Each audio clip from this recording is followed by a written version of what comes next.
kasih.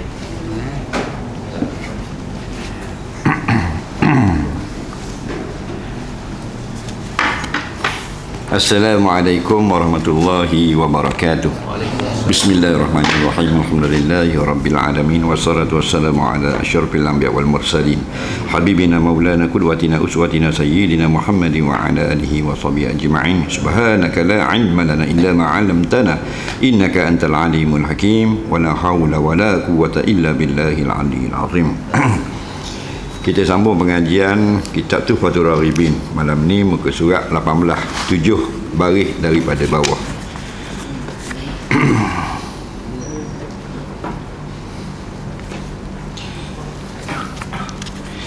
Kata pengarang rahimahullahu ta'ala, dan jika ada bid'ah itu bersalahan dengan kias atau hadis yang tiada ittifaq segala ulama pada sahnya hadis, atau ada pada hadis itu takwil sekira-kira hasil syubhah kesamaran, maka bid'ah demikian itu tiada mewajibkan akan kufur, hanya jadi bid'ah sayyi'ah jua, maka iaitu maksiat yang amat keji, wajiblah taubat daripadanya, daripada bid'ah yang haram. Baik, maksudnya perkara yang sepakat ulama-ulama dengan sebab nas yang jelas bahawa melakukan perkara itu kufur atau syirik, maka bid'ah pada perkara-perkara tersebut adalah kufur. Jadi bila sebut bid'ah ni, dia bukan semuanya haram dan bukan semuanya kufur. Macam kata 72 golongan yang disebut di dalam neraka. Ulama-ulama ahli sunnah wal jamaah mengatakan bukan 72 tu kafir. Sebahagian daripada 72 golongan pegangannya kufur. Dan sebahagian lagi tidak kufur, iaitu fasik. Jadi perincian itu kalau kita tak tahu, kita serah pada ulama. Contoh dalam pegangan orang Syiah, ada yang kufur, ada yang fasik. Kata ini kata ulama lah. Contoh yang kufur itu yang mengatakan bahawasanya sepatutnya jadi Nabi ialah Sayyidina Ali. Itu pegangan yang kufur. Nampak? Tapi kalau pegangan yang mengatakan sepatutnya khalifah pertama itu Ali, itu tidak kufur. Faham lagi? Tidak menafikan benda yang nas Al-Quran. Nampak? Tapi ada sebahagian Syiah yang mengatakan sepatutnya apa benda ni, Nabi yang terakhir itu Sayyidina Ali. Jibril tersalah turun wahyu kepada Muhammad katanya. Jadi Ali tak jadi Nabi ya. Itu pegangan tu kufur. Nampak?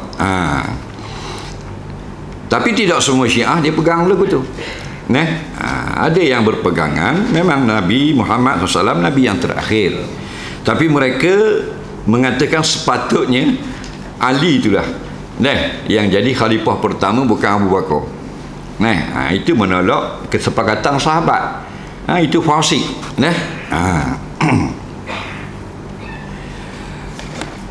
Contoh Qadariyah dengan Mu'tazilah. Qadariyah ni dia pegang tu, buat cukup kelengkapan apa syarat mesti jadi punya.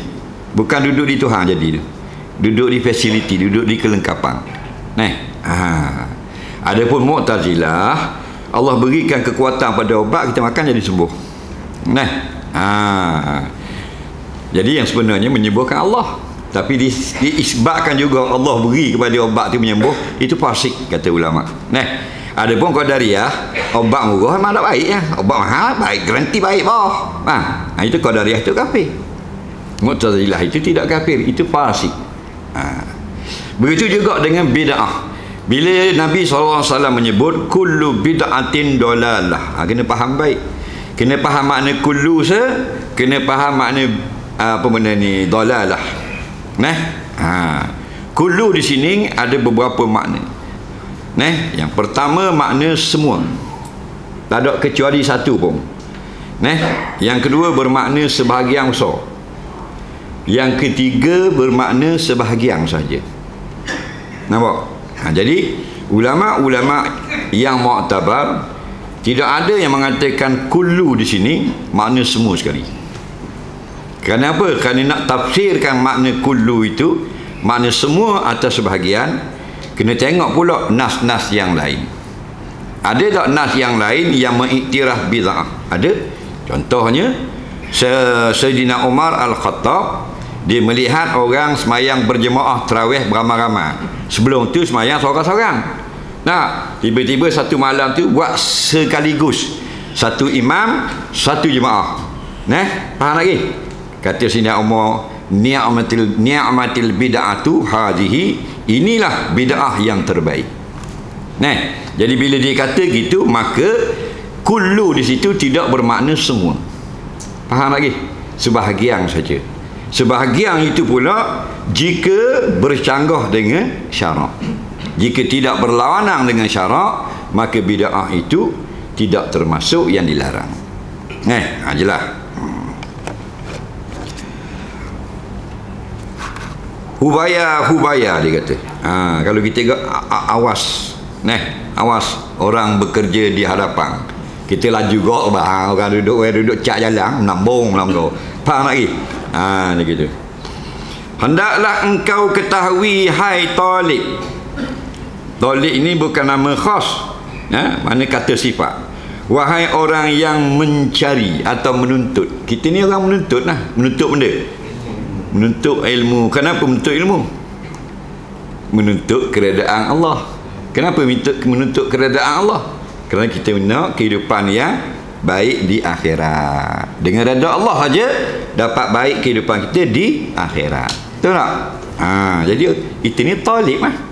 Sebab tu pejuang-pejuang Islam yang berperang di Afghanistan, 40 tahun berperang, dari tahun 80, dipanggil Taliban. Kenapa? Mereka itu pelajar-pelajar madrasah pondok di sana, meninggalkan pesantren, memikul senjata, berperang dengan Rusia. Rusia keluar, masuk lagi, sekali lagi Rusia, perang sekali lagi. Kemudian Amerika pula masuk, perang pula dengan Amerika, dipanggil Taliban. Sekarang jadi kerajaan lah. Bahwasanya pekerjaan yang telah teradat pada setengah negeri bawah angin, seperti membuang pasilah dan menyangkar dan barang yang seumpamanya, iaitu bid'ah pada perbuatan hamba yang bersalahan dengan Quran dan hadis dan kaul perkataan sahabat dan ijma' sekalian ulama, maka iaitu bid'ah dalalah yang amat keji. Wajib atas orang yang mengerjakan dia buang pasilah dan menyangkar, segera taubat daripadanya, daripada perbuatan. Baik. Dia kata banyak berlaku di negeri bawah angin. Negeri mana tu bawah angin? Cik Mak? Bawah angin. Negeri ni? Negeri mana bawah angin, cikgu? Negeri Timur. Tengok. Cikgu orang lama. Dia mari dengar kat kita tahun 90-an. Betul tak, cikgu? Tapi tak ingat 90 berapa. Kita comel lagi masa tu. Learning uduh dah. Faham lagi? Siapa ke learning? 20 tahun dah tak? Cuma dia tua, kita tak tua. Negeri belah timur. Nusantara lah kita kata. Kalimantan, Semenanjung Malaysia, Sumatera, Indonesia, Filipina, atau Thailand, apa benda lagi? Sabah, Sarawak, Brunei, itu negeri bawah angin dia panggil. Dia kata ada orang melakukan perbuatan membuang fasilah. Hendak buang fasilah. Buang fasilah. Sebab tu jangan beli kitab baca diri. Nampak tak? Beli kitab baca diri jangan. Ada orang dia beli kitab, dia baca, dia beli buku agama, dia baca, dia tebal-tebal. Dia kira dia alim. Tak boleh. Faham? Itu baca je. Kita kena mengaji. Maksud mengaji ni bukan mengaji Quran. Guru yang syarah apa maksud setiap kalimah dan kita dobik. Faham lagi? Kalau kita tak boleh, nak malas nak dobik dalam dengan pen, kita dobik dalam hati. Lain kali siapa kalimah tu dobit tu keluar. Faham? Maksudnya buang acok. Bersangka ni macam main ulit mayang. Memuja, puja. Faham? Namanya nak beli sekali musim nak menanam padi, nak meleh rubah putih, nak darah tu simbah dalam sawah padi. Zaman-zaman dulu. Faham? Awak buang garuk dulu. Awak belum Jepun tu. Faham lagi? Dia orang muda-muda ni dah ingat dah nama Jepun. Tahu apa Jepun mari tanah Melayu?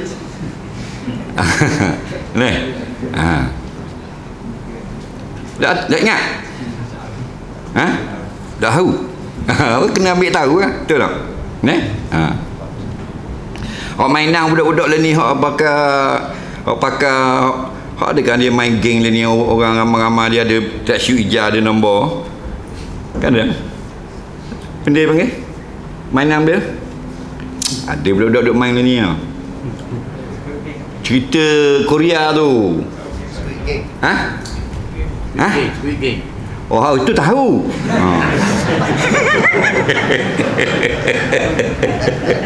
Jangan marah orang ngaji ya. Jangan marah dah. Kadang jepuk aku lah depan. Squid Game tahu dah. Bukan salah main. Tapi hak kita patut tahu tu kena tahu. Tahun 1941 dah habis perang tamat 1945. Faham tak? Ni lalu askar Jepun Melaka ni, tentera Jepun. 5 tahun kata tanah Melayu ni, tak? Jadi tahu acok apa semua ni belum lagi tu lagi aku cerita. Tahun 12-an itu tu. Zaman pakai perahu layar dulu tu. Sampai kepada ujung 70-an. Masuk 80-an tu kurang. Main acok-acok ni kurang. Dan ni ada macam-macam sekor dua. Nampak tak? Jadi kira al-qalil kal-adami. Sikit sangat macam tak ada dah. Faham? Macam mandi apa? Mandi sapa tu lah. Itu zaman Jepun dulu. Tahun 90-an, 80-an tak ada dah. Dengar cerita je.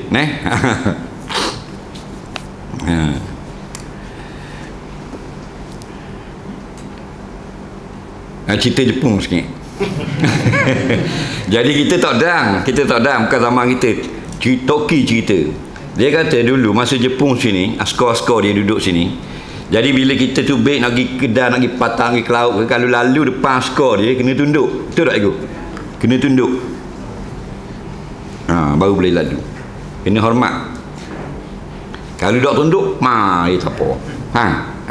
Faham lagi? Gong ni cuma orang pendek tinggi-tinggi Doraemon Faham lagi?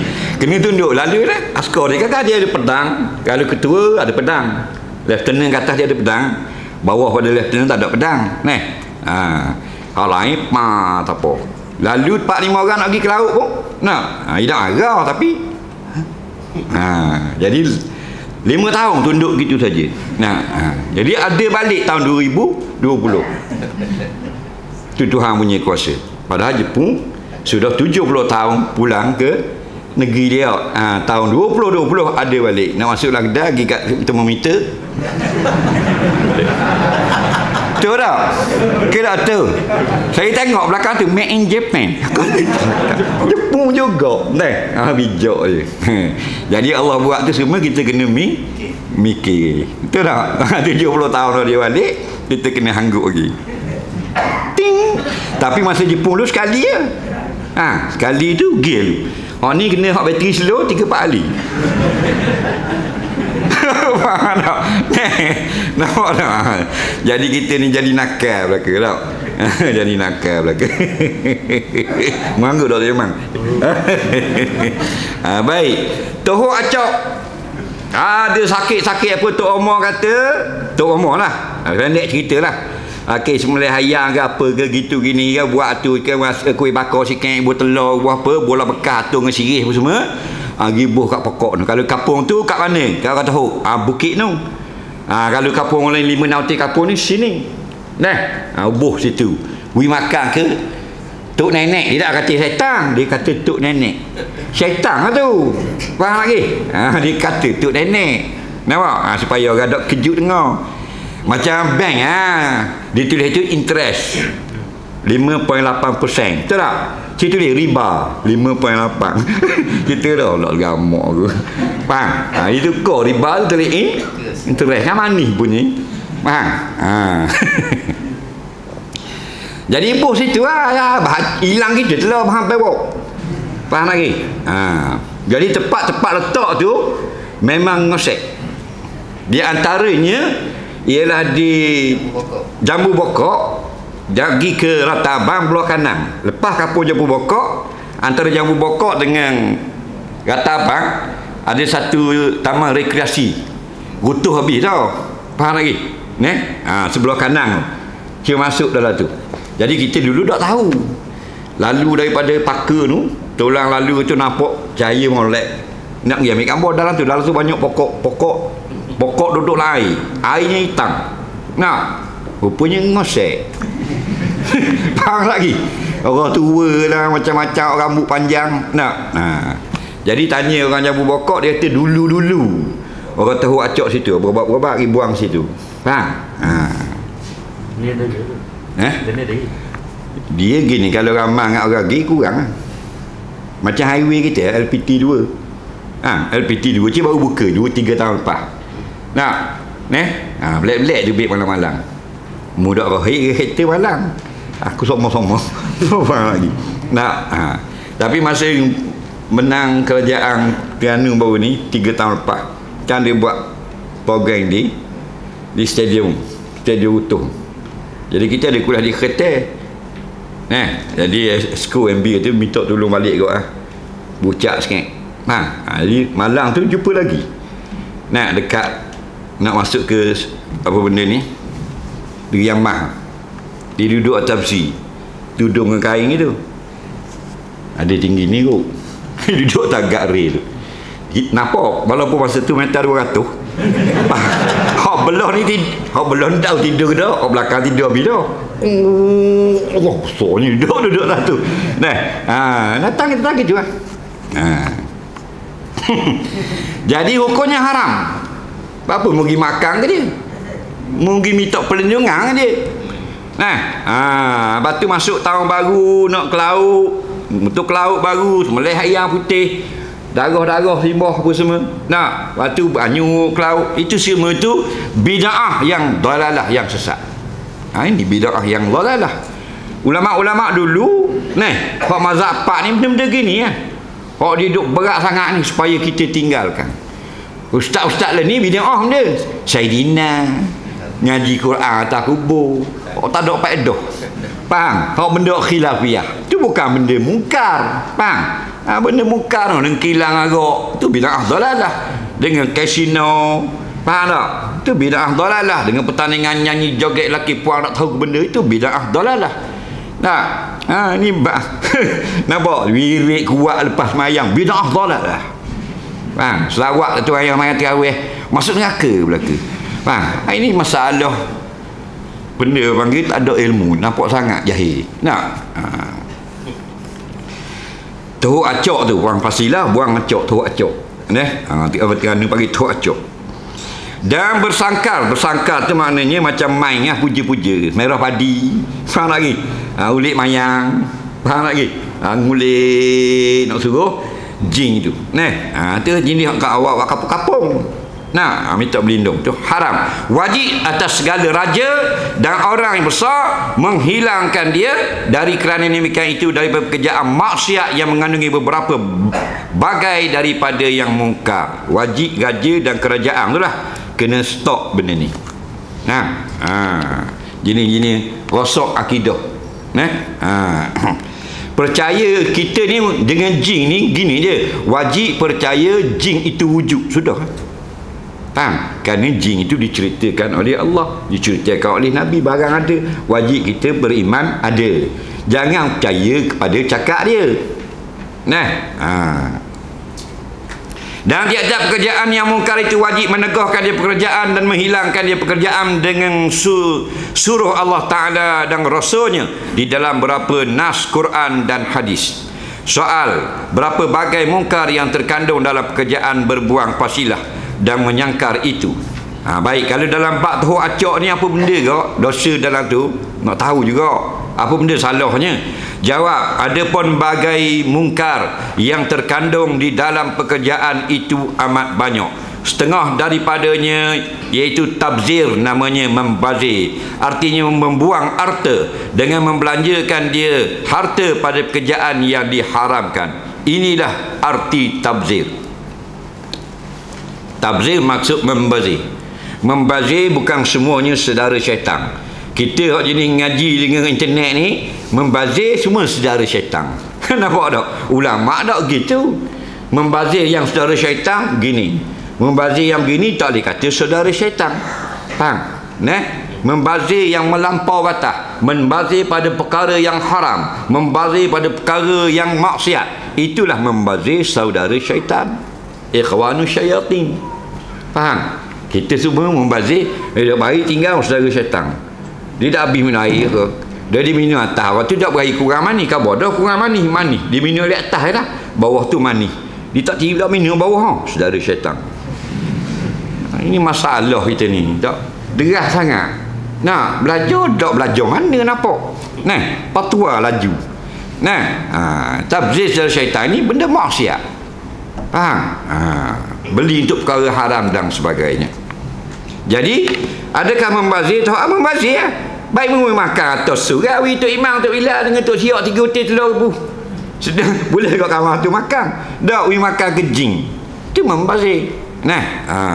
Sebab tu dilarang kita lepak beras masa pengantin siapa.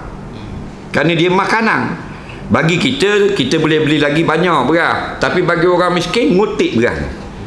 Orang miskin, dia nak nasi untuk anak dia, bukan pakai buah macam kita lah. Tu lah puyuk. Dia kira suka. Dah dia nambah dah, pasal tak ada piti. Tahu tak? Jadi, membazir. Dilarang bukan sebab dia. Bukan ke jadi syirik tu tidak. Membazir. Tapi kalau dia ambil bunga melok, bunga tu wangi, dia lepas pada pengantin, boleh sebab mewangikan itu sunnah. Dan orang yang membuang harta dan yang membelanjakan dia harta pada pekerjaan yang demikian itu dinamakan mubazzir. Maka adalah itu suatu mungkar yang ditegahkan Allah Ta'ala dan Rasulnya dalam beberapa nas ayat Quran dan hadis. Seperti firman Allah Ta'ala, wala tubazzir tabzira innal mubazzirina kanu ikhwana syayatin. Artinya janganlah engkau membazir, dari kerana segala mereka yang membazir itu adalah mereka itu saudara segala syaitan juga. Yakni jangan engkau belanjakan hartamu pada pekerjaan yang haram. Tengok kitab tafsir. Pada ayat tadi, dari kerana bahasa segala mereka yang membelanjakan hartanya pada pekerjaan yang haram itu jadi saudara segala syaitan juga pada pihak terpedaya dan dengan perdayanya, dengan tipu helahnya syaitan. Kita pergi ajak anak kita pergi taman tema. Anak-anak kita pun sukalah main lopak-lopak, main bola, main berenang pun. Itu bukan membazir. Dia kata saudara syaitan. Dia kata tak ada faedah. La ilaha illallah. Laju pada mufti mu ni. Bukan tu membazir yang dilarang. Itu dia menyukakan anak dia ke bandar dia. Jangan curi duit orang, sudahlah. Benda-benda yang haram. Ramai juga orang beli benda-benda yang haram untuk hiburkan anak dia. Itu tak boleh. Itu baru saudara syaitan. Dia bawa anak dia makan angin, pergi ke Lombok contoh. Ada tiket je 500 orang. Dah 6 beranak 3,000. Itu bukan saudara syaitan. Itu dia bayar tambang, bawa berjalan anak dia makan angin. Faham lagi? Itu tak salah. Kita laju sangat benda yang harus sudah jadi haram. Benda yang haram tu kita senyap pula. Beli ke seluar pendek we pakai ke anak puang, beli ke skirt we pakai ke anak puang, itu membazir saudara syaitan. Kerana perbuatan itu haram. Beli bikini kerana bini nak mandi kolam. Dari kalau ayat ramah halal ke haram? Haram itu perbelanjaan yang haram. Nampak? Kalau benda itu harus, maka belanja itu harus. Dan bersama dengan dia mengerjakan pekerjaan yang ditegah Allah Ta'ala dan Rasul. Hai sekalian saudara yang akil, yang cerdik, dengarlah tegah Allah Ta'ala daripada mengerjakan tabzir akan orang yang mubazir. Dan cela Allah Ta'ala akan orang yang mubazir sekira-kira disamakan Allah Ta'ala akan dia dengan segala syaitan yang sejahat-jahat makhluk. Adakah patut tabzir itu dipermuliakan dan dibesarkan, padahal Allah Ta'ala itu menegah dan mencela dia membazir? Dan setengah daripada bagai, ini jenis mungkar yang terkandung di dalam pekerjaan berbuang fasilah atau acok dan menyangkar dan memuja itu ialah ittiba'us syayatin. Apa? Ikut ke syaitan. Ikut syaitan. Wa ghururihim, dan ikut artinya mengikut segala syaitan dengan menghasilkan barang permintaannya, iaitu tipu daya syaitan. Dan mengharap-harap yang dijanjikan itu suatu mungkar yang amat keji yang ditegahkan Allah Ta'ala dan Rasulnya dalam beberapa ayat Quran dan hadis, seperti firman Allah Ta'ala, la tattabi'u khutuwati syayatin innahu lakum aduwwum mubin innama ya'murukum bisu'i wal fahsya. Artinya, jangan kamu ikut akan segala jalan syaitan, iaitu perhiasan syaitan dan perdayanya tipu helah syaitan. Dan kerana bahasa syaitan itu bagi kamu seteru yang amat nyata. Kenapa kita ikut seteru? Kita ikut geng kita lah, kawan kita. Syaitan bukan kawan, selama-lamanya musuh kita. Allah jelas, innahu, sesungguhnya syaitan, lakum, bagi kamu, aduun, musuh, mubinun, yang jelas. Bukan musuh ke atau tak musuh, musuh sikit-sikit tak. Aduun mubinun, mubin tu sifat bagi musuh, jelas, terang jelas. Mana terang jelas dah, paku cokeng dah rata-rata, jirit juga. Kata Allah, berat lah kalau gini. Kalau tak nampak, duk celah latar paku tu pula hitam tak nampak. Latar pula semabur dengan paku. Tu lain yang jirit paku. Nampak tengah-tengah duk atas latar cokeng. Siap cap putih. Ada tulis pula, ini paku. Jirit juga. Allah Rabbi. Ada orang tunjuk dah ni, paku. Paku berau jirit juga. Ini kita. Itulah innahu lakum aduwwum mubin. Innama ya'murukum bisu. Syaitan ni dia tak suruh molek. Walaupun dia suruh rupa molek, tapi dia nak suruh suk juga, hak uduh. Walaupun dia suruh hak molek. Contoh suruh hak molek, suruh semayang. Ada tak syaitan suruh semayang? Ada suruh berzikir. Ada suruh macam-macam lah. Contoh, mana pula syaitan suruh semayang? Suruh berzikir. Kita habis dah mayang, malah anak tu dah karang kuliah bahasa. Lepak dulu lah sejik dalam pukul 5.30 nyanda dak alik lagi. Dalam 3 lagi aku pukul 6.30 tu naik kejap. Berhenti lengah tu nyanda, tak ada seorang tu nyanda di tiang masjid. Dah 5-6 orang siapa berhenti bank nak tumpang mayang sejik ni. Dia ni nyanda tu rehat dah, tunggu nak minum air tengah jam ni. Berat nampak orang ramai. Ada bit sebeh. Subhanallah, subhanallah, subhanallah, subhanallah, subhanallah. Syaitan suruh. Bukan nak suruh dekat kepada Allah, nak suruh Allah marah. Suruh riak, suruh menunjuk-nunjuk. Nampak lagi? Tu syaitan. Dah ajib main sunat, tapi orang ramai belakang dia cantik main sunat. Kita pun Allah. Faham lagi? Itu syaitan tak?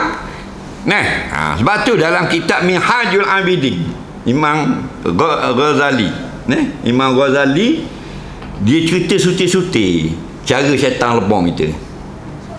Dengan cara suruh hak uduk, dengan suruh hak comel.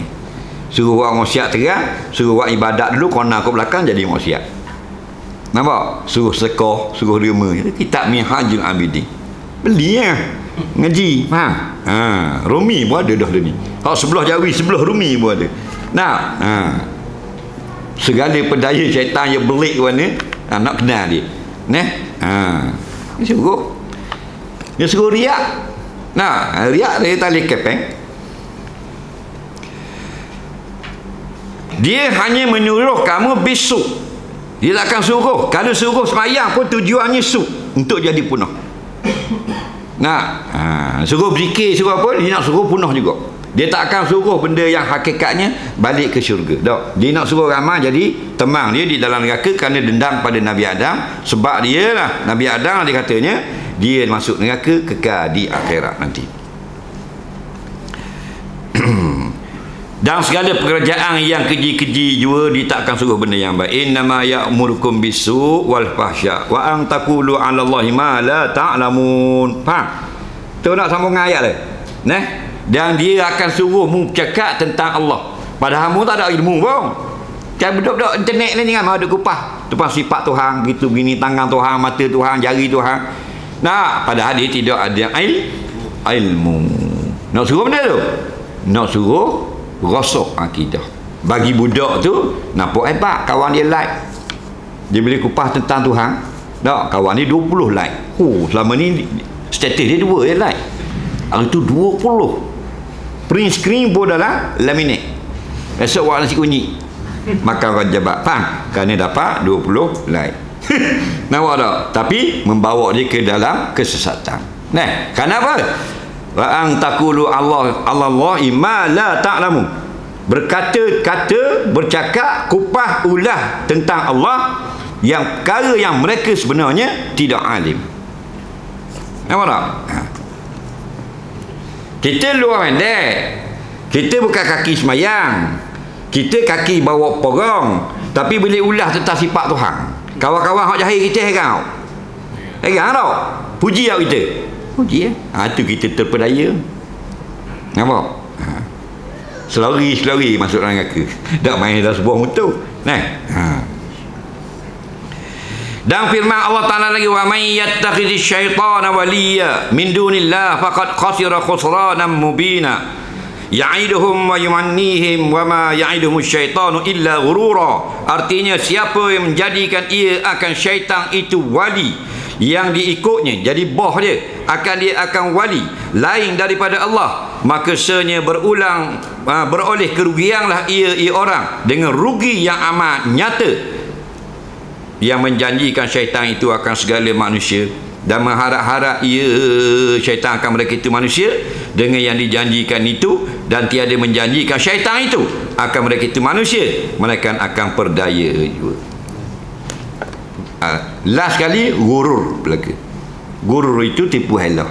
Faham? Macam orang nega lah ni, tunjuk itis dalam Facebook ni, tak apa itis ni.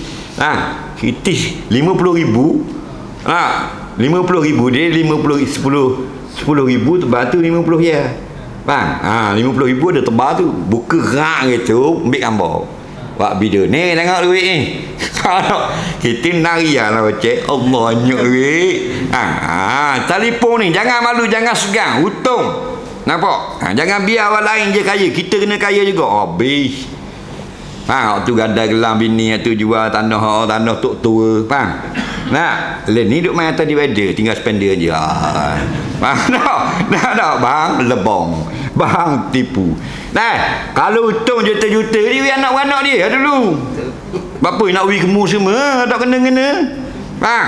IKP anak dia dulu, adik dia dulu, abang dia dulu langsung kaya. Betul tak? Nak kolek. Bahan biti orang gitu. Hak ngelah hari boleh makan sekut jagung, cahaya kopi. Lagi. Nampak tak? Gitu lah. Itu orang panggil gurur. Tapi dia hias jadi comel. Nampak? Kan Nabi kan dalam Isra Mi'raj ada satu riwayat tengok orang tua tu. Tanya Jibril, apa dia ni? Tua sangat ni, bokok tu. Inilah dunia. Tapi comel pakai. Nampak? Dia beriah comel. Macam orang puang tua lah, kelak-kelak malang tu. Pelayang tu. Cuma pergi malam-malam, comel. Comel. Tengok siang mau lari tu. Faham lagi? Ni bedok, ni make up, ni beling-beling situ, beling-beling sini dengan sakut dengan kalung berkata tekok. Nah, tengok esok lah macam tu aku tu. Aku selfie kok madam. Lagi. Nah, tu riah gitu lah, dunia gitu lah. Nah, tengok sedap dah. Dak lek kepeng. Dak dak lek kepeng. Nah, tengok ada pagar rumah tu. Bel paya 3 hotel. Sebab itu anda nak naik bangla waktu apa bel paya. Bang. Dapat dak. Bentley kereta apa. Tinggal 2 tan Nissan ni. 2 tan Nissan. Nah, boleh tahan lagi. Kalau anak mari anak lagi tak ada seorang anak mari. Tak ada seorang. Anak dia seorang boleh 4.8 juta. Saka. Seorang ada lagi kubur. Lagi. Tu tak? Tu hak tinggal Bentley, kita tinggal Beledi je. Lagi bayang lah kubur kita kat kita. Anak kita nak pergi tu anak kaya jota tak pergi kubur ayah kita, boleh Beledi 3 hotel. Ini masalah.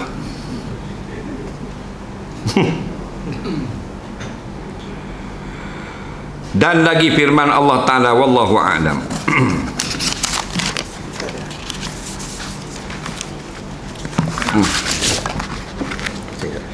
Baik, sebelum kita jawab beberapa soalan, saya diwakilkan oleh pihak Masjid Al-Furqan mengumumkan kutipan tabung masjid di luar pintu ada untuk dana kita pembangunan masjid kita ini dan maslahat masjid. Nombor akaun bank bagi orang nak bank in 13010005 semula 13010005349712. Untuk bayar bil api masjid TMB 2209992803. Itu Saleh bin Daud. Maksudnya gini, kita berasa nak bayar api sekali masjid.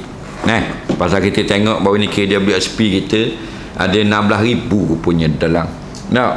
Jadi tanya-tanya bil api masjid 480 contoh. Faham? Khabar ke Tok Bila, bil bulan ni saya bayar kali. Kalau Allah terima sekali tu ikhlas, cerah aku pun kita lagi. Qada mana cerah, berapa hari cerah, wallahu a'lam. Tapi kalau tidak ada sedekah, kubur pengurus TMB pun gelap. Faham lagi? Nampak tak? Walaupun datang dunia ni dia boleh arah gitu. Nampak? Orang akan pasang apa selalu bayar. Itu sedekah. Baik, kita tengok soalan.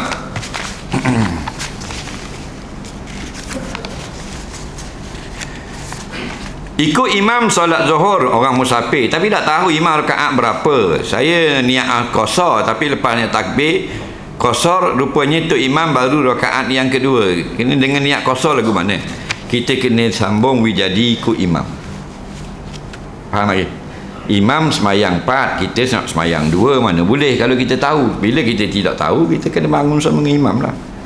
Jadi imam 4, kita 4. Kerana jangan makmum itu kurang daripada imam. Makmum lebih boleh.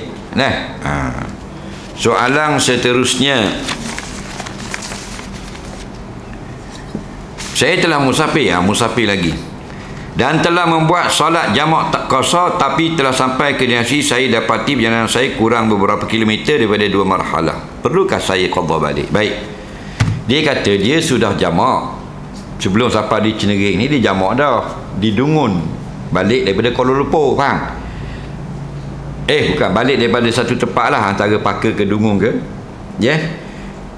Tiba-tiba dia balik, dia tengok rumah, dia cek, rupanya Dungun tu, contoh hak dia pergi tu dengan Cinering ni tak sampai 2 marhalah. Kena qada balik tak? Dengar baik-baik. Kurang banyak mana? Kurang 2 km, 3 km. Dia kata tadi kan? Gini. Dalam hadis-hadis mana pun tidak ada sebut dengan kilometer. Hanya sebut dengan perjalanan. Marhalah itu perjalanan yang sederhana dengan bawa barang. Zaman dulu jalan kaki, jalan sehari semalam. Dipanggil 2 marhalah. 1 marhalah. Jadi diukur oleh ulama moden. Ulama zaman kita ni lah. Ukur dengan ukuran lah. Jadi antara 85 sehingga 90 km. Nampak? Dalam Al-Fiqh Al-Islami, Dr. Wahbah Zuhaili ada sebut. Dr. Mustafa Qin, Dr. Mustafa Bura sebut juga dalam kitab Fiqh Manhaji. Kiraan moden dia panggil dengan kilometer. Dan beramai lagi lah ulama-ulama moden, mufti yang beri pandangan lebih kurang yang masyhurnya antara 85 sampai 90 kilometer. Jadi inilah yang kuatnya. Nampak? Walau bagaimanapun dia kata dia ni kurang 3 km atau 4 km atau 2 km. Diingat ke hak dia pergi Dungung tu, Kampung Cik Joh tu sudah 85. Nah, rupanya 85 tu sampai ke Bandar tu. Sampai Bandar. Kuala Terengganu dekat Jembatan boleh buka tu contoh. Tapi Cenering rupa-rupanya 83 je kilometer. Faham? Faham lagi soalan jadi adakah lagu mana? Jawabnya kalau 83 sekalipun tak payah qada dah. Ada lagi pendapat mengatakan lebih kurang 81 km. Faham lagi? Tapi kalau pendek benar daripada itu, mungkin semayang lain lah. Nampak? Jadi pandangan yang kita semua sebut dalam kuliah antara 85 hingga 90. Walau bagaimanapun ada juga ulama yang kira lebih kurang 81 km. Jadi dia sebenarnya tidak tahdid, tidak dengan tepat. Kenapa? Kerana ukuran zaman Rasulullah dengan berjalan. Jalan bawa utara, bawa barang tidak dengan kilometer. Jadi bila sebut dengan 85 km itu pendapat yang kuat. Mungkin ada yang dhaif kurang daripada itu, maka yang dhaif itu satu keringanan bagi kita orang awam boleh ikut. Soalan seterusnya, suami saya ada dapat peti sejuk dari orang kafir. Perlu tak kami samak peti itu sebelum guna? Kalau perlu, macam mana caranya? Ada orang bukan Islam bagi hadiah ke suami dia peti sejuk. Jadi kena samak ke tak? Jawabnya kena tengok diisi apa. Diisi babi lah tu. Kalau isi babi, wajib kena basuh. Kerana Nabi kata, iza walagha kalbu fi ina'i ahadikum faghsiluhu sab'a. Apabila datang anjing minum di dalam baldi kamu, ni baldi lah, anjing ni dalamnya ada air, dia minum tu biasanya dahaga lah, dia akan minum air dalam baldi, tak kira lah baldi ke, cetong ke, payang ke, koloh ke, faham lagi, dia minum. Dia minum itu dia jilat air ke jilat baldi? Jilat air. Kena tak lidah di baldi? Tak, pada adat tak kena ya. Jarang dia jilat gini, katuk. Tak, dalam ni je. Faham? Tak kena pun. Maka bila kena air, dia menajiskan air itu. Dan air itulah menajiskan pula baldi. Faham lagi? Nabi tak suruh basuh air. Faghsiluhu sab'a. Basuh 7 kali. Nabi kata basuh air ke basuh baldi? Basuh air. Ambil air basuh. Air tu kita faham diri lah. Ada satu riwayat Fakir, hendaklah kamu tuang air tu. Faham lagi? Tuang air tu. Tinggal baldi, basuh 7 kali. Ulahun Nabi turab, salah satunya atau yang pertamanya air tanah. 6 lagi air bersih lah. Jadi dalam masalah ini, okey, dia tahu tak dia guna buat benda betul. Dia memang dia jual lagi babi, memang guna betin ya bola ni. Maka baru mu kena basuh 7 kali. Basuh bahagian mana? Bahagian hak roboh je lah. Luar tu roboh tak? Tak je basuh. Injing-injing dia ada bola injing, ada bola injing, orang motor basuh. Hak dalam tu lah, hak ihtimal boleh kena, itu wajib basuh. Faham lagi? Tapi kita tak ada pasti dia ni makan babi ke tak tahu. Maka hukumnya tidak wajib, sunat kita bersihkan. Faham lagi? Biar ada bukti baru wajib basuh. Tak, walaupun kena turun motosikal tembak nak pergi semayang, nak on dekat babi netah, kena. Faham tak? Musing babi jatuh, aduh bunyi. Faham? Di sebeng tu pecah sebeng, kena kepala babi. Kita pun sampai sejik tengok di sebeng pecah. Tapi tak ada bulu, tak lekat darah, tak lekat peluh, tak lekat apa. Tak wajib basuh. Faham lagi? Bila ada setitik je darah, wajib basuh. Dia gitu.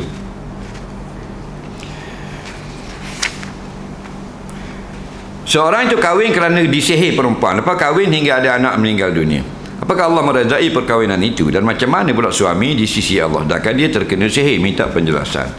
Dia tak ambil perempuan tu, dia disihir hingga hilang ingatan, berkahwin. Nah, jadi jika tidak diketahui oleh pihak yang melangsungkan perkahwinan, tidak diberitahu, perempuan tu je tahu, nah, maka tidak ada masalah. Wali semua tidak bersalah. Juru nikah tu imam, jabat agama, faham lagi? Tidak ada report apa-apa dan sebagainya, sah perkahwinan. Cuma perbuatan menyihir tu lah, itu dosa besar. Faham? Dosa besar. Sihir orang. Dia orang tak boh kita sudahlah. Kan ramai lagi orang lelaki. Rupanya dia nak orang lelaki, tak boleh pergi sihir. Faham lagi? Nah, orang lelaki ramai ni kan. Tok Bila, Tok Sia tu. Nah, ambil waktu dulu. Ni semayang tak tinggal. Soalan seterusnya. Saya ni bukan alim jenis orang awam. Jika para ustaz baca kitab, saya memang tak faham. Jenis saya lambat pick up. Soalan saya tak apa ke, saya hanya dengar, duduk saja macam ilmu, walaupun ilmu tak masuk dalam kepala. Dia kata dia ni bukan alim. Kemudian dia dengar saja, tidak bawa kitab apa semua. Nah, jawabnya tak ada masalah. Dia 3 golongan saja yang diakui. Kata Abu Darda, kun aliman au muta'alliman au mustami'an wala takunir rabi' wa tahlik. Jadilah diri kamu ulama. Jika tak boleh, jadilah penuntut ilmu. Yang menuntut ilmu sampai di Pondok Patani di Yala, sampai di Naratiwak mengaji, sampai di Pondok Kedah Baling, dah sampai di Bogor Jawa Timur, sampai di Cirebon, sampai di Sulawesi, dah sampai di Mesir, sampai di Algeria, Tunisia. Itu penuntut ilmu. Dak gerak gitu. Au mustami'an. Jadilah orang yang mari dengar saja. Ni cukup kan? Ini mustami'an, mari dengar. Wala takunir rabi'. Jangan jadi golongan yang keempat. Hak dak mari tu. Faham lagi? Dak mari tu. Sedangkan mereka tidak ada uzur. Fatahli, mereka itu rosak binasa. Walaupun rumah dia besar, dia rosak lah. Walaupun kereta dia 14 buah, fatahli, sudah punah. Jadi jenis tak mari dengar ni orang punah. Faham lagi? Bukan kita kata Abu Darda. Abu Darda siapa? Sahabat Nabi. Bukan sahabat MB, sahabat Nabi. Sahabat Nabi ni ke mana? Ashabikan nujum bi ayyi muqtadaitum ihtadaitum. Mana-mana sahabatku semua seperti bintang di langit. Mana seorang kamu ikut, mu follow, kamu akan dapat hidayah. Sahabat kita dok gitu. Sahabat kita 5-6 orang, mana-mana mu follow bunuh belaka. Nampak tak? Kerana dia sahabat orang yang terbaik, iaitu Rasulullah. Jadi kita dah dengar, dah bawa kita apa mari dengar, tak apa dah. Bila dengar pula kita dah faham, kerana kita ni betak. Dia lambat pikak. Itu bahasa baru. Bahasa Terengganu tu betak. Faham lagi? Betak ni dia sungguh dah boleh nak takak juga. Betak. Tak apa dah. Allah tak kata faham ke tak? Allah tanya gi ke tak? Gi ke tak, tak apa. Bukan semua orang gitu faham. Gitu melepaskan tuntutan. Kucing betina saya mengandung. Kucing saya betina dan mengandung. Tak payah katalah betina, kata kucing saya mengandung. Sudah takkan datang pula mengandung. Dia kata kucing saya betina dan kemudian mengandung. Kalau kucing saya mengandung, maknanya kucing betina lah tu. InsyaAllah tahun ini boleh baby. Apa dia ni? Baby kucing lah. Napakah kucing lain makanan, adakah kena mandi juga tiap-tiap bulan dan cucuk di veterina? Baik, dia kata, adakah kita kena cocok dia juga tiap-tiap bulan? Itu asing. Adakah kena mandi dan sebagainya? Apa yang disebut dalam kitab-kitab fiqh tentang nafkah hayawan, kita kena betulkan balik kepahaman kita tentang nafkah. Ramai orang duduk faham nafkah ini wajib bila kita nikah. Itu ramai pegang. Bila kita nikah, wajib nafkah bini kita. Bila dapat anak, nafkah anak. Sedangkan nafkah itu lebih dari itu. Kita ada adik-beradik yang susah, kita senang. Maksud senang ini bukan kaya macam Esko dan sebagainya. Maksud senang ini cukup makan. Faham lagi? Ada exia boleh, ada maybe walaupun buruk, cukup orang senang lah tu. Ada motosikal boleh pergi mari, kita cuti motor, bini cuti motor, orang senang lah tu. Tiba-tiba ada abang kita seorang susah duduk di keluluk tu. Miskin dia. Maka kita wajib nafkah abang. Sekadar mana hak kita mampu. Contohnya kita 200 sebulan, hak kita mampu. Wajib tak berdosa. Jangan main. Kerana dia dalam kesusahan. Nafkah atas kita hak tak cukup. Atau adik-adik kita senang belaka. Ayah kita susah duduk kampung. Mak mati lama dah contoh. Maka ayah kita tu perlukan 400 sebulan. Kita sini senang, seorang je. Kita wajib 400 bulan. Tak berdosa. Atau kita ada 4 beradik, 100 orang sebulan. Itu contoh. Kemudian kita pergi pasar tani, tengok comel pula anak itik. Berapa seekor? Seria seekor. Ambil 2 ekor lah. 2 ekor naria. Nampak tak? Seekor seria. 2 naria. Mana itu? Pandai aku, itik aku. Dia kata, tak apalah, beli seekor sudah. Beli seekor itik buat balik, wajib nafkah. Bukan bini kita je dah. Itik pula dah wajib nafkah. Faham lagi? Apa dia makan? Itik. Makan kepuk. Makan meh dia. Wajib kena beri. Minum air tak? Minum kena beri. Tempat duduk yang sesuai dengan dia. Bukan banglo lah maknanya. Jangan tak sesuai dengan dia. Bubuh tak zinc. Kalau tak sesuai dengan dia, mampu dia panasan. Wajib pula. Esok pergi pula kedai, lalu kedai ikan, tengok lawa ikan. Nampak? Berenang. Tanya apa? 10 ya seekor. Kala-kala lawa. Biru molek biru. Ekor ada hijau sikit hijau. Jangan politik. Faham lagi? Dia bawa balik lah ikan tu. Boh dalam akuarium. Faham lagi? Kalau dak buh napah, kalau dak buh gas, mampu ikan. Wajib buh. Dak buh dosa, nafkah dia. Faham lagi? Mereka ikan sekilai tak joget. Kemudian dia ikan tu makan tak? Kalau kita dak buah ada makanan. Tak ada, wajib buah makanan. Cuma kalau kita beli ikan tak wajib air.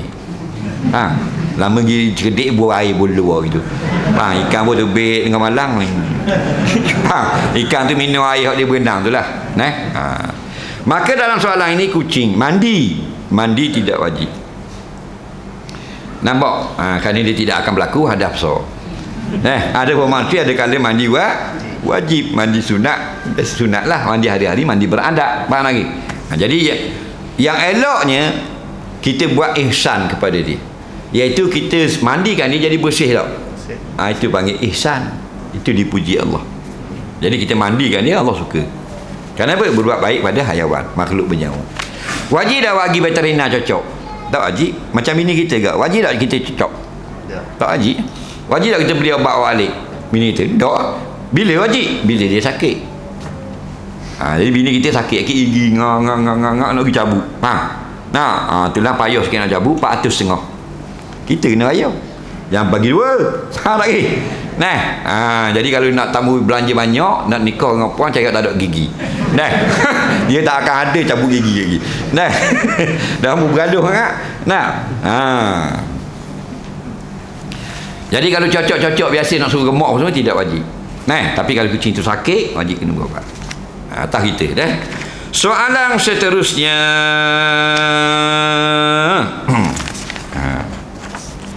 Rumah saya sekarang beras pun tak ada nak makan. Pergi sejik ambil food bank, tapi bilik kasih kroni dia bagi. Mana gitu. Keluarga saya memang tak ada beras. Pergi jabat agama isi barang lambat pula. Soalan saya, bolehkah saya minta ke saya orang ramai beli beras untuk keluarga saya? Boleh. Ketika memang tidak ada lagi tempat yang boleh memberi bantuan, maka kita dimakruhkan minta sedekah. Minta sedekah ni tidak harus dia makruh. Faham lagi? Bila tu? Bila tidak ada sumber lagi. Untuk apa tu? Untuk keperluan yang sangat penting seperti makan ataupun bayar rumah sewa daripada dia halau. Faham lagi? Itu bagi penting. Jangan minta sedekah, minta bantuan kerana nak beli karaoke atau nak beli sofa. Itu bukan keperluan. Dan sofa bukan keperluan kan? Ya, bila kita kahwin dengan seorang perempuan jadi bini kita, tidak wajib beli sofa. Wajibnya beli dapur, beli pinggan makuk, alat untuk makan. Okey? Sofa dah wajib. Sofa Tuhan awak dah sofa punggung. Punggung kita sofa ni. Apa lagi besar sofa away. Faham lagi? Apa kata kalau Tuhan buat punggung kita ni macam lutut. Duduk punya kelekuah dah. Duduk. Tiba-tiba bubuh lembek. Betul tak? Duduk. Alah. Dan sofa punggung kita ni, sofa ni tahan seumur hidup. Sofa kita beli tu 1,500 3 kali raya dah dah. Betul tak? Kalau 800 dah raya, malam raya atas dah. Faham tak? Malam raya cucu balik aja bawa atas tu. Dah beraya pun. Tapi punggung kita 80 tahun tahan. Cuma spang turun sikit.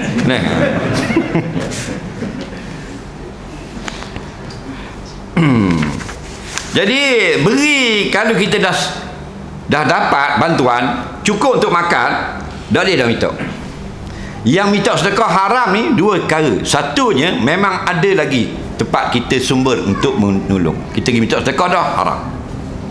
Yang kedua, kita dah dapat sedekah, lepas daripada kesempitan minta lagi haram. Batu orang yang kerja hari-hari minta sedekah tu haram. Faham lagi? Dia minta sedekah untuk makan kerana sangat lapar. Anak dia 2 orang, isteri dia seorang di rumah, tak boleh nak buat benda, dia pergi minta sedekah. Orang pun beri dah. Daripada pagi sampai tengah hari dia dapat RM50. RM50 dia boleh makan berapa hari? Boleh makan dia 2 hari. Faham lagi? Maka dia dapat makan 2 hari. Duit ada untuk makan 2 hari, esok mari pula tak sedekah, haram. Faham lagi? Dah hari-hari tak sedekah. Kau jadi mari minta rumah anda orang itih orang ni kan. Gelang mah. Gitu gelang mah. Motosikal Yamaha 135 parking jauh. Ropak amat. Apa sih gitu. Sebuah rumah 5 ya 10 ya. Ubah 50 buah rumah berapa? Macam ke ayat haji. Ini kata haram. Jadi tak ada sumber, tak ada masalah. Cuma kalau tidak minta sedekah, afdal. Soalan seterusnya, batu kita ni kalau food bank apa semua, itu kan sumbangan orang ramai. Tak usah kira siapa-siapa pun. Jangan kita pilih kasih. Faham lagi? Dia nak pilih kasih ni hak rumah je. Isteri kita seorang, jangan kasih isteri sebelah. Kasih ke isteri seorang kita. Saya kasih lah ke bini-bini orang sini. Tak boleh tu. Waktu kena pilih kasih. Ada pun nak uhi sumbangan pun tak boleh. Pihak pejabat tu kena tu jugalah. Jangan duduk lambat orang minta. Lepas tu orang Baitul Mal pun sampai nak kali raya tak boleh lagi. Sedangkan bukan duit dia, kita ni menguruskan saja.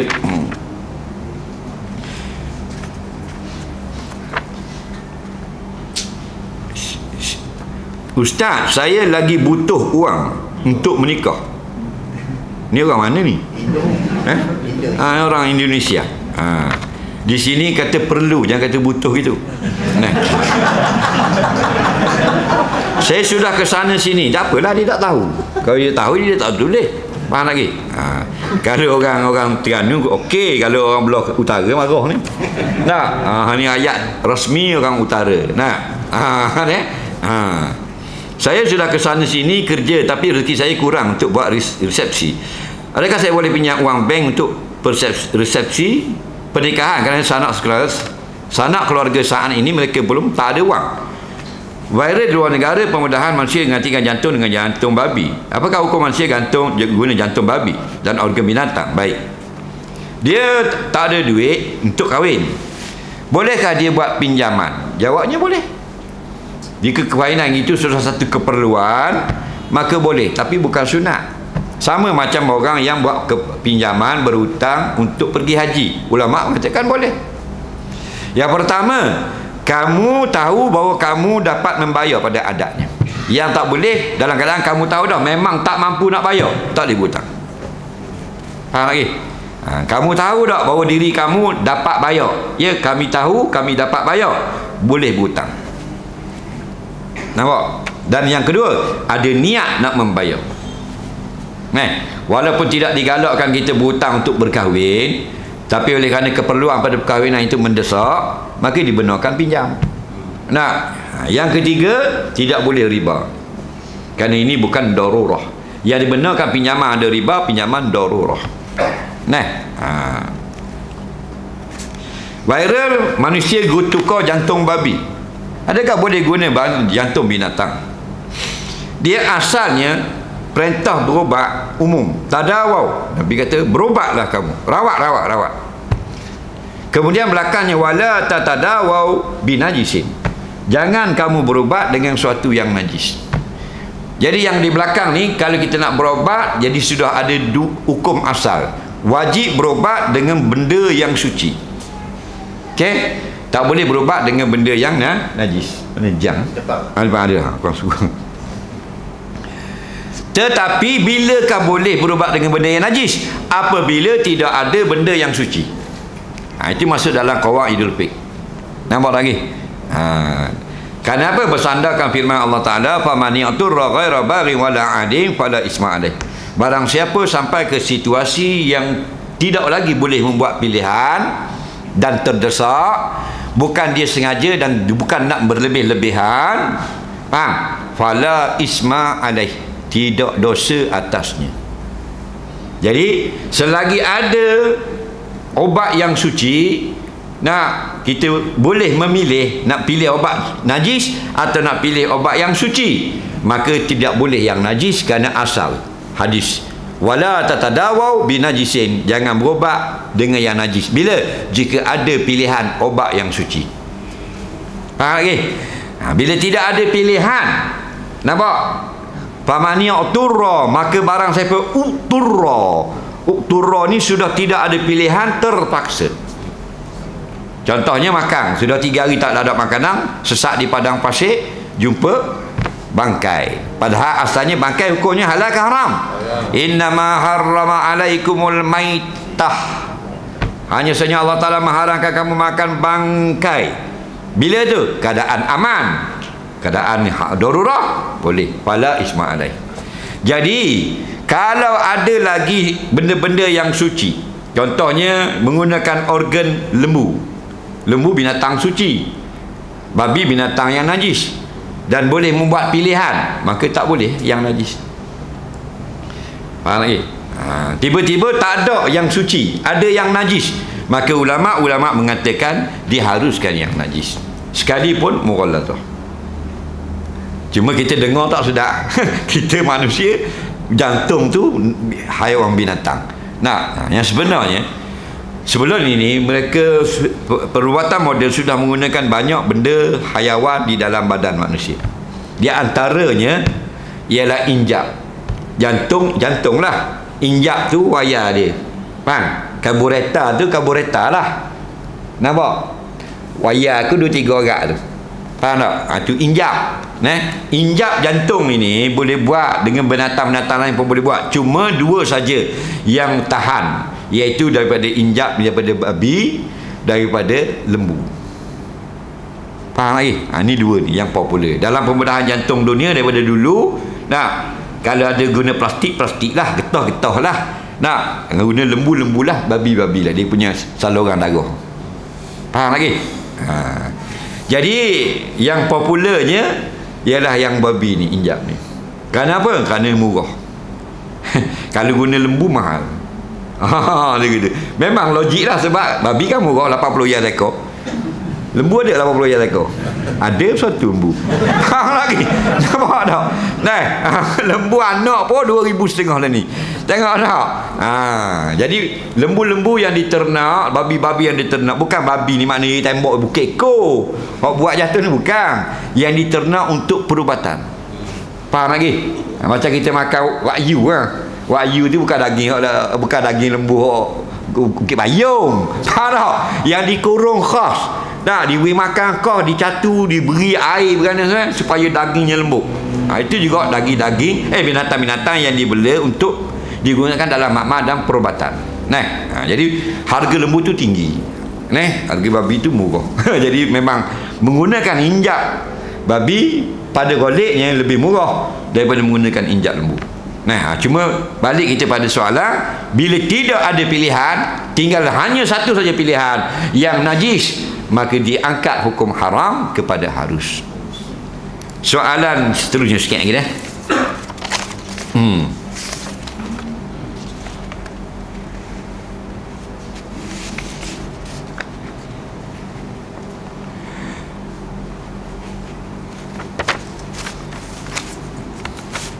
Saya wuduk dan tayamum sebab ada bagian anggota wuduk tak boleh kena air. Soalannya berapa lama kau tempoh tayamum itu?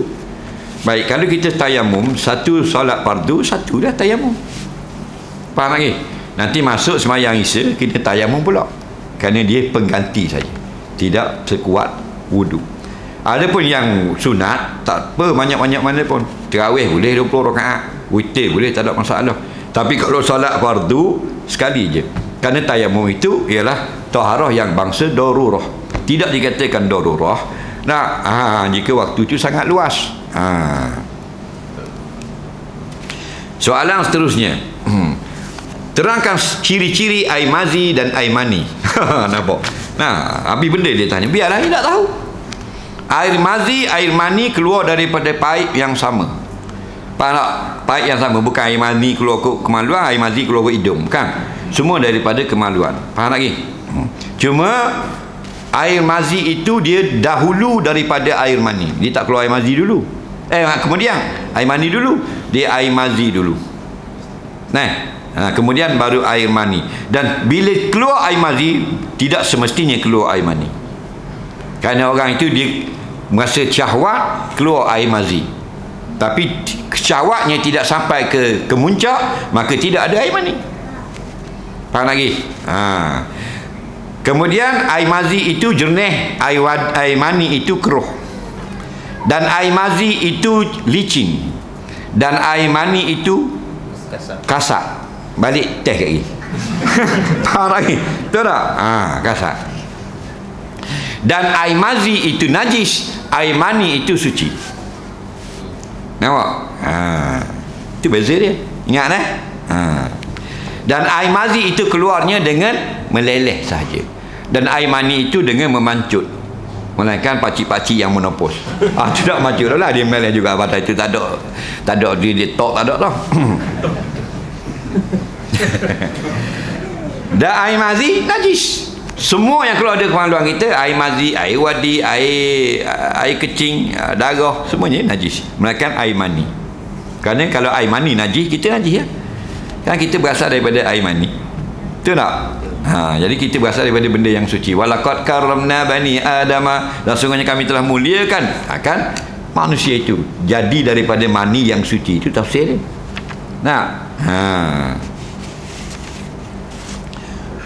Tapi ada orang tanya dulu, dah kalau air mani itu suci, air mani suci dia kata.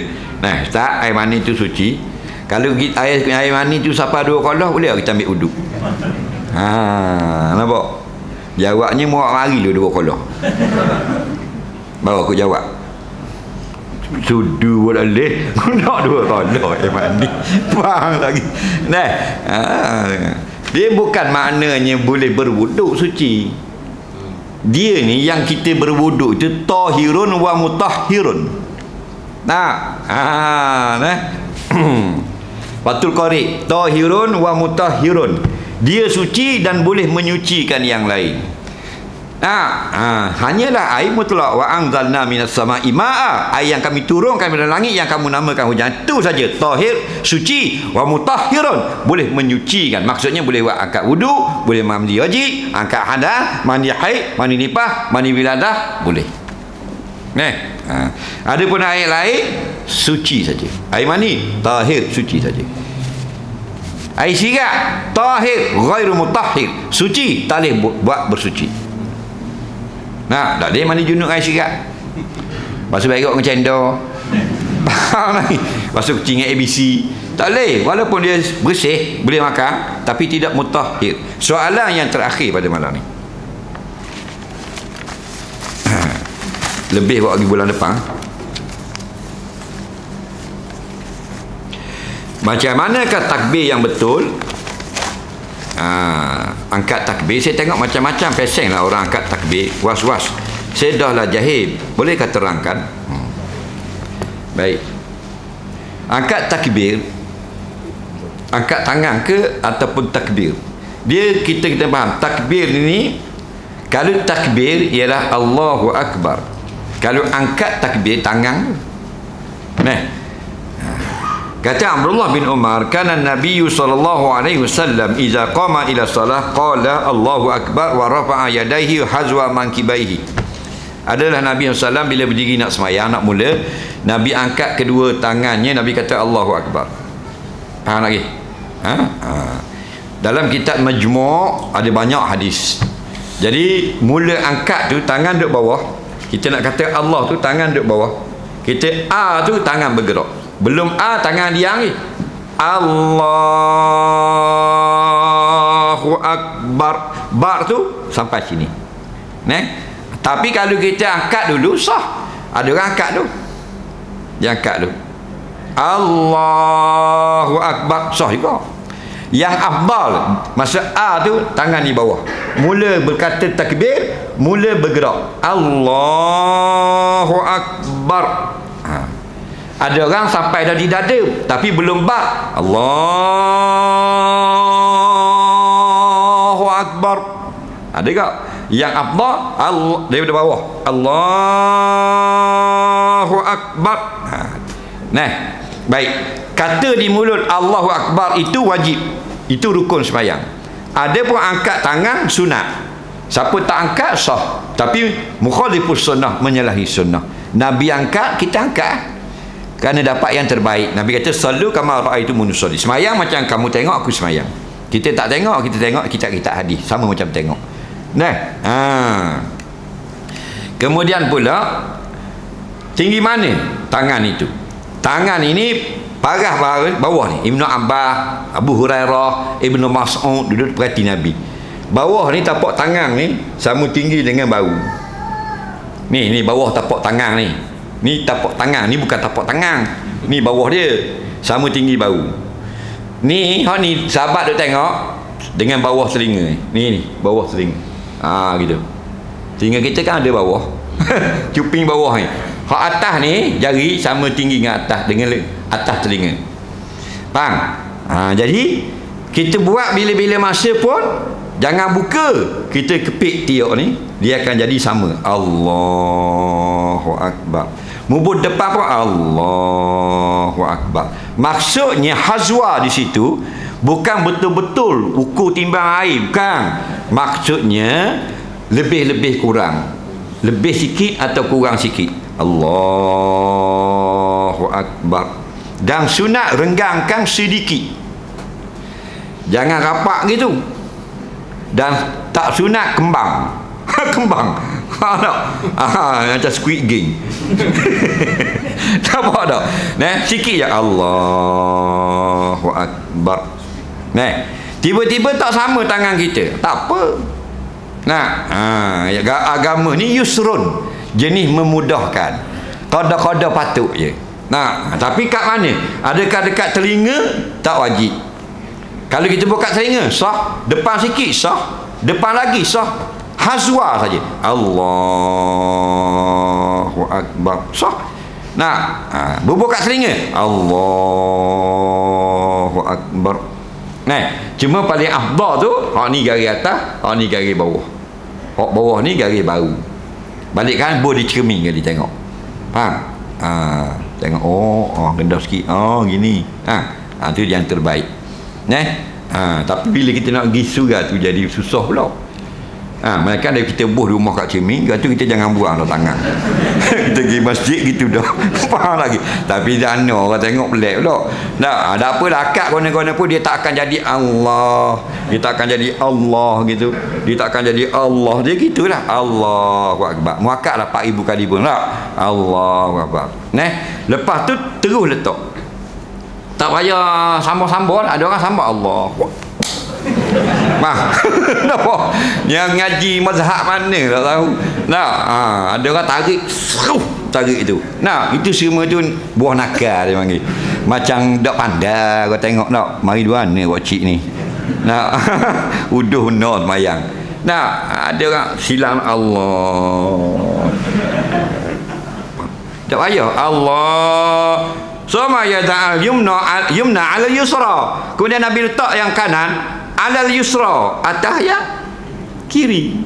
Allahu akbar. Nah, jangan pendek ngak dan jangan panjang ngak. Nah, yang mana? Allahu akbar. Jangan. Allahu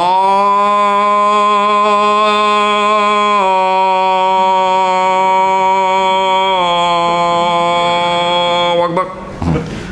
Kata bapa Syekh panjang ngak. Dia banyak, niat dia banyak. Saja aku semayang fardu isyak belakang tu imam menghadap kiblat 4 rakaat.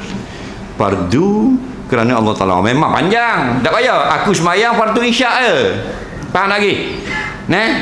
Lepas akbar tu dalam hati imam sah juga, faham lagi? Sebab tak wajib niat imam dalam takbir, mereka semayang Jumaat. Faham lagi? Wallahu a'lam. Allah manfa'na bima 'allamtana, limna bima yanfa'una, rabbana zidna 'ilma, rabbana atina fid dunya hasanah fil akhirati hasanah wa qina adzabannar. Sallallahu sayyidina Muhammadin wa ala alihi wa sahbihi wasallam. Walhamdulillahi rabbil alamin. Assalamualaikum warahmatullahi wabarakatuh.